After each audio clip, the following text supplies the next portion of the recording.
मैं अभी अभी केदारनाथ यात्रा करके लौटी हूँ। और जो मैंने वहाँ देखा उसने मुझे अंदर तक हिला दिया। लोग कहते हैं कि केदारनाथ जाना महादेव की भक्ति है, लेकिन एक सवाल है, क्या सच में ये भक्ति है? महादेव का एक नाम पशुपतिनाथ भी है, अर्थात पशुओं के स्वामी। और उन्हीं पशुपतिनाथ के दर्शन करने जाते समय अगर आप रास्ते में पशुओं पर हो रहे अत्याचार को देखकर भी अनदेखा कर देते हैं तो फिर ये कैसी भक्ति? पूरे रास्ते मैंने घोड़ों और खच्चरों को टूटते देखा, उन्हें पिटते देखा। इवन पूरे रास्ते में लड़ती आई हूँ, पूरे रास्ते मेरे लड़ाई झगड़े हुए हैं। कई घोड़े लड़खड़ा रहे थे, आधे से ज़्यादा घोड़े लंगड़े थे, कई ज़मीन पर गिर पड़ रहे थे। मैंने खुद से कितने ही घोड़े मेरी आंखों के सामने पलटते देखे। कुछ की हालत तो इतनी ख़राब थी कि उन्हें देखकर आंखें नम हो जाए।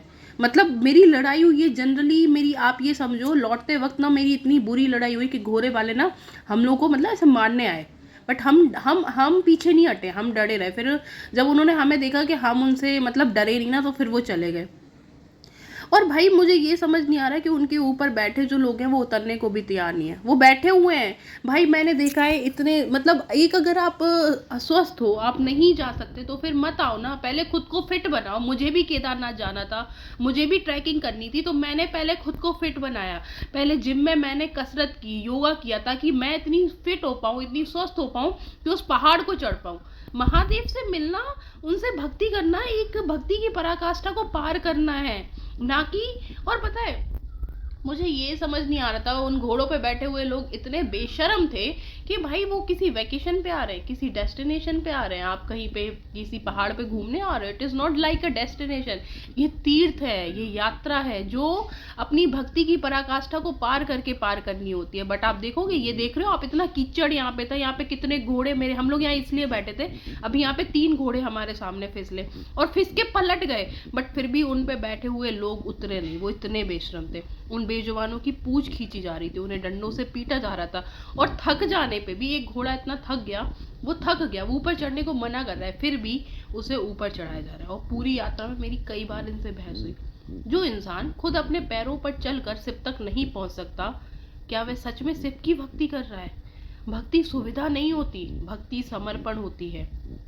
भक्ति वह है जब अपने कष्टों को स्वीकार करके आप अपने आराध्य तक पहुंचते हो। लेकिन आज केदारनाथ में बहुत से लोगों के लिए यात्रा भक्ति से ज्यादा एक टूरिस्ट डेस्टिनेशन बन गई है।